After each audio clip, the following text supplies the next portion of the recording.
যে পিতা সন্তানের লাশ শনাক্ত করতে ভয় পায় আমি তাকে ঘৃণা করি। যে ভাই এখনো স্বাভাবিক নির্লজ্জ হয়ে আছে আমি তাকে ঘৃণা করি। ওই যে গুলির শব্দ এবং আহত যে নিহত মানুষের যে আর্তনাদ এবং টিয়ার সেলের শব্দ এবং সব থেকে বেশি মনে পড়ে যে এই শিক্ষার্থীদের মাঝে যে একটা ঐক্য। আমি যদিও 17 তারিখে গুলিবিদ্ধ বলতে রাবার বুলেটের শিকার হয়েছিলাম। They came, they fought, and they came back again without the benefits of any kinds of situation and without taking July যুদ্ধা। এই বুলেটটা তো আমার বুকে এসেও লাগতে পারত। এক হচ্ছে যে আমরা আমাদের বাক স্বাধীনতা ফিরে পেয়েছি। জুলাই আন্দোলনের পর আমরা যেরকম বাংলাদেশ চেয়েছিলাম বাস্তবিকতা আমরা সেরকম বাংলাদেশটা আসলে পাইনি।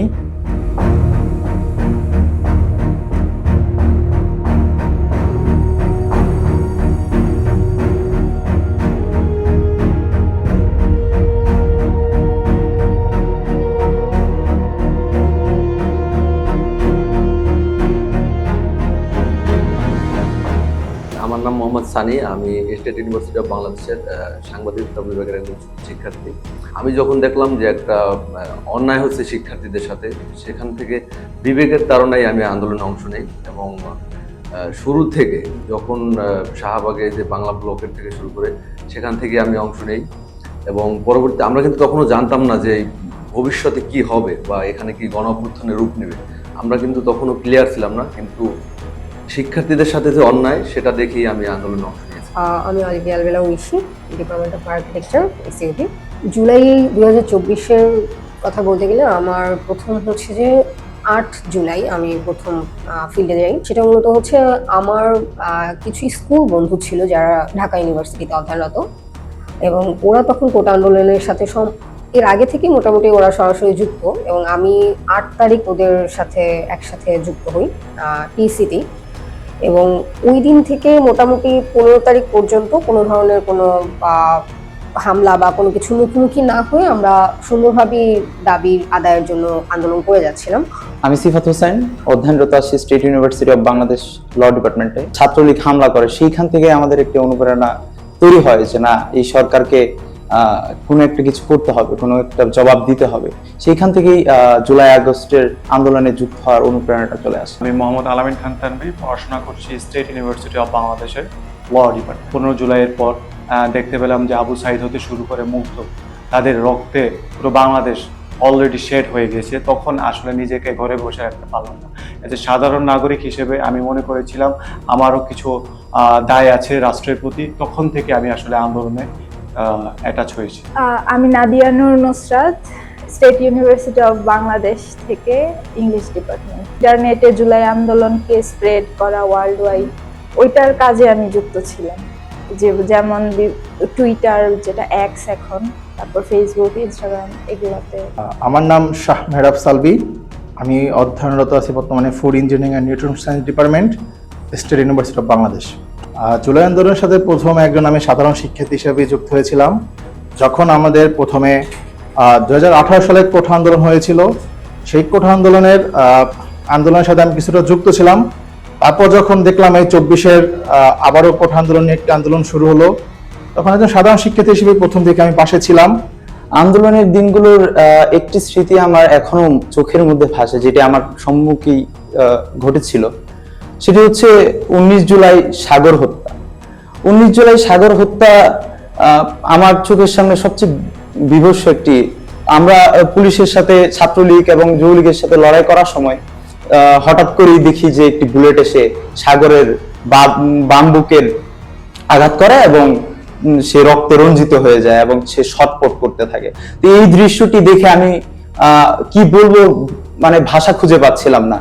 তখন আমার চোখের সামনে এরকম একটা সিন আমি দেখবো, আমি এটা আশা করি নাই। আমি তখন আমার পুরো শরীর অবশ হয়ে গেল, আমি পড়ে গেলাম এবং আমার বন্ধু, যার কথা না বললেই নয়, আমার বন্ধুরা হাত আমাকে জড়িয়ে ধরে এক সাইডে কর্নারে নিয়ে গেল। তো এই সিনটা আসলে আমার এখনো স্বপ্নের মধ্যে মাঝে মধ্যে আসে। আমি ভয় পাই যে এই বুলেটটা তো আমার বুকে এসেও লাগতে পারতো, আমিও শহীদ হয়ে পারতাম আর কি। আন্দোলনের স্মৃতির মধ্যে আমি যদি ব্যাখ্যা করি তাহলে সেটা হচ্ছে সাধারণ মানুষের ঐক্যবোধ এবং যারা ধর্ম বর্ণ নির্বিশেষে আন্দোলনে অংশগ্রহণ করেছিল উইদাউট এনি বেনিফিটস, তারা আসলে কোনো আন্দোলনের বেনিফিট ছাড়াই আমাদের স্টুডেন্টদের যেভাবে সহযোগিতা করেছিল এবং ঐক্যবোধে সহযোগিতা করেছিল, সেই জিনিসটা আমার আসলে আজও নাড়া দেয়। সেটা হচ্ছে আমার বাসাটা হচ্ছে 32 নম্বরের একটু অপোজিটে, তো ছাদ থেকে বঙ্গবন্ধুর বাড়ি দেখা যায়।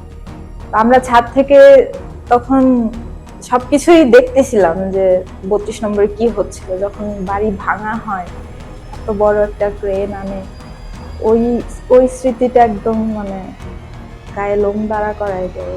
ওই যে গুলির শব্দ এবং আহত যে নিহত মানুষের যে আর্তনাদ এবং টিয়ার সেলের শব্দ, এবং সব থেকে বেশি মনে পড়ে যে এই শিক্ষার্থীদের মাঝে যে একটা ঐক্য, একটা যে সাহস এবং অন্যায়ের বিরুদ্ধে রুখে দাঁড়ানোর যে একটা স্পৃহা, সেই জিনিসগুলো আমার খুবই মনে পড়ে। কানাডিয়ান ইউনিভার্সিটির ভিতরে থেকে পুলিশ গুলি করতেছে এবং আমরা আন্দোলন করতেছি, বাইরে থেকে আমরা ইট পাটকেল ছুটতেছি পুলিশকে লক্ষ্য করে।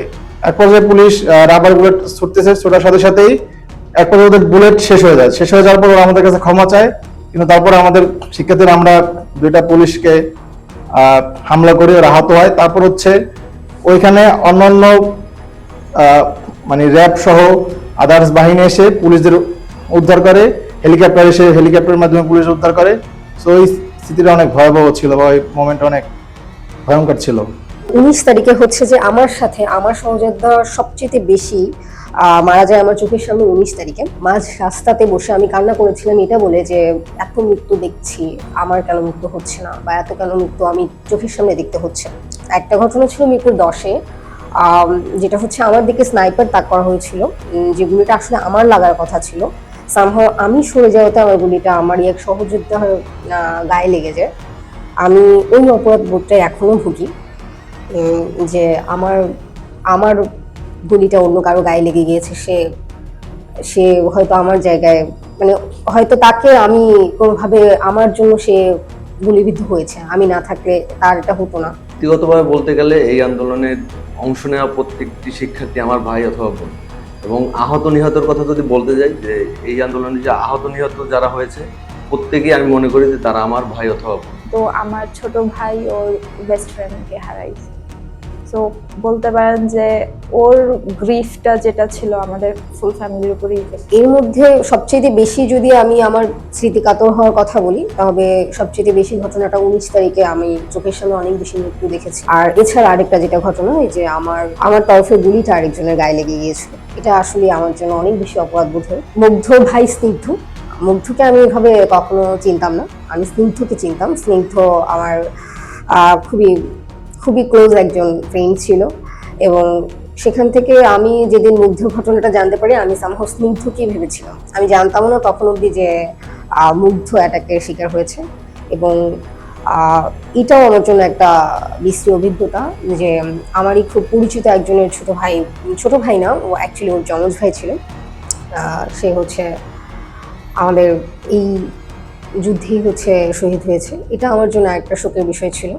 আমার কোনো পরিচিত স্বজন বা আত্মীয় বন্ধু বান্ধব কেউ নিহত হয়নি, কিন্তু আমাদের অনেক আশেপাশে পরিচিত আত্মীয় স্বজন অনেকে আহত হয়েছে, যার এফেক্ট এখনো আছে। অনেকে হাঁটতে পারে না, অনেক হাত হারিয়েছে, পা হারিয়েছে, অনেকে গুলি খেয়েছে। পার্সোনালি আমার কোনো স্বজন বা পরিচিত মারা যায়নি। যারা মারা গিয়েছে তাদেরও কিন্তু এক অসমাপ্ত পরিবার ছিল, অসমাপ্ত গল্প ছিল। সেই অসমাপ্ত গল্প তারা আজও শেষ করতে পারেনি। তাদের পরিবার আজ আমি দেখতে পাই তারা আসলে জুলাইয়ের আন্দোলনে গিয়ে অনেকে হাত হারিয়েছে, অনেকে পা হারিয়েছে, এমনকি অনেকে চোখ পর্যন্ত হারিয়েছে।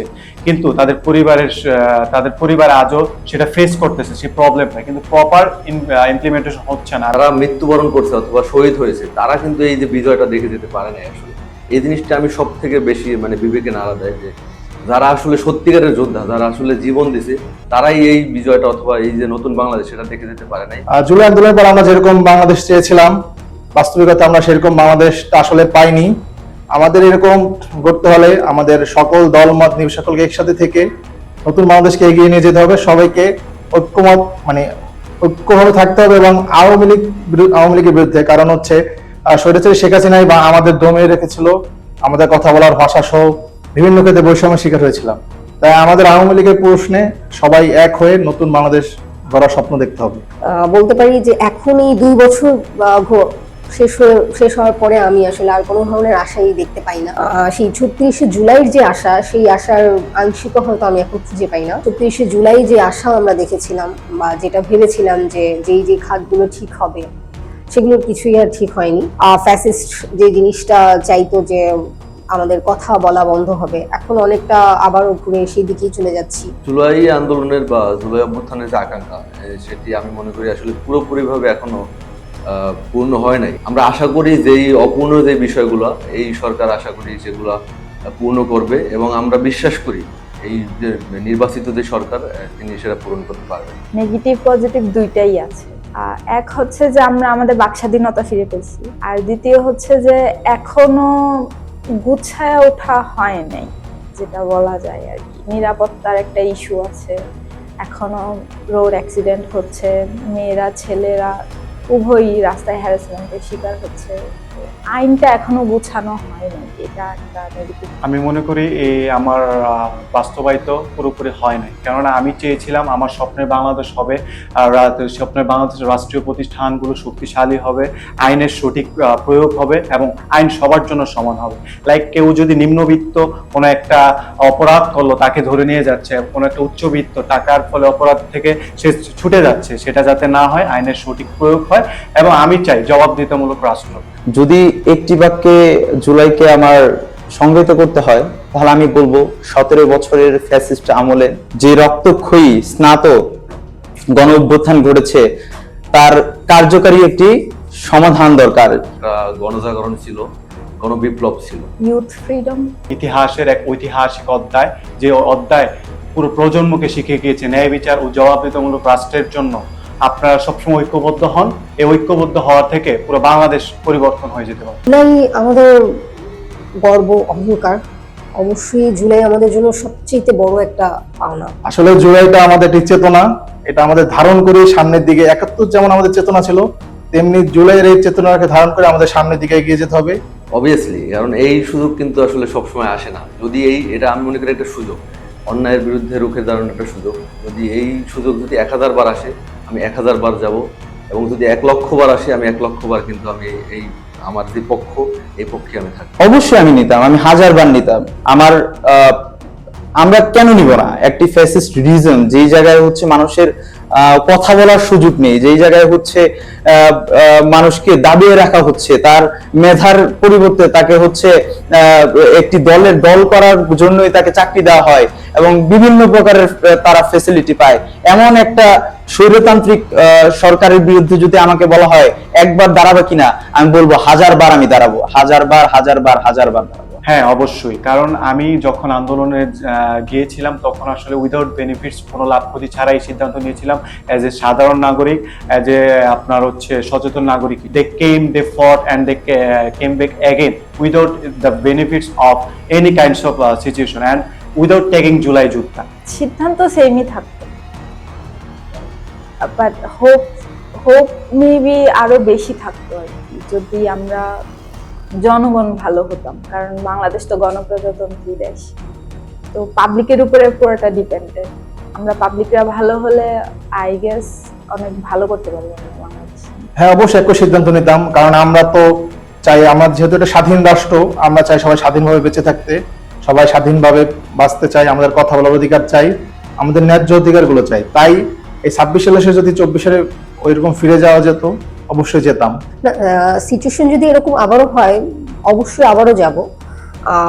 যেহেতু হচ্ছে উদ্দেশ্যটা হচ্ছে দেশকে ভালো রাখা। আমরা আসলে কেউই তো আসলে অন্য কোনো কারণে রাস্তায় নামিনি। সেদিনও রাস্তায় নেমেছিলাম, একটাই কারণ ছিল যে আমরা আমাদের দেশটাকে একটা সুন্দর দেশ হিসেবে দেখতে চাই।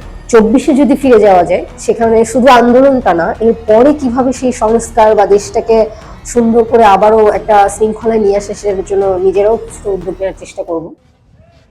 যে শিক্ষক, বুদ্ধিজীবী, কবি ও কেরানি প্রকাশ্য পথে এই হত্যার প্রতিশোধ চায় না, আমি তাকে ঘৃণা করি। এই মৃত্যু পতাকা আমার দেশ না, এই জল্লাদের উল্লাস মঞ্চ আমার দেশ না, এই বিস্তীর্ণ শ্মশান আমার দেশ না, এই রক্ত স্নাত কসাইখানা আমার দেশ না। পলাশির প্রান্তর থেকে 260 বছর পরে হলো নতুন করে এই দেশের মানুষ আবার জাগবে, আবার প্রতিবাদ করবে। যদি মনে করে থাকেন পুলিশের গাড়ি দিয়ে, ভেহিকেল দিয়ে, কানন দিয়ে, র্যাবের গুম খুনের ইতিহাস জমা করে, পিডিআর দিয়ে, সেনাবাহিনী দিয়ে বাংলাদেশের 20 কোটি মানুষের স্বাধীনতার সম্ভাবনা আকাঙ্ক্ষাকে হত্যা করবেন, বোকা স্বর্গে বাস করছেন, বাংলাদেশের মানুষকে চেনেন নাই। তারা নতুন করে যখন জাগবে, আওয়ামী লীগের কাফন কেনার টাকা পাওয়া যাবে না, কবর দেওয়ার মাটি পাওয়া যাবে না। সেই দিন আসতেছে, সেই দিনের প্রস্তুতি নেন। ফেরাউনদের লাশ কোন নদী থেকে ডুবুরিকে দিয়ে উঠানো হয় নাই, এই ফেরাউনদের লাশও বাংলাদেশের মানুষ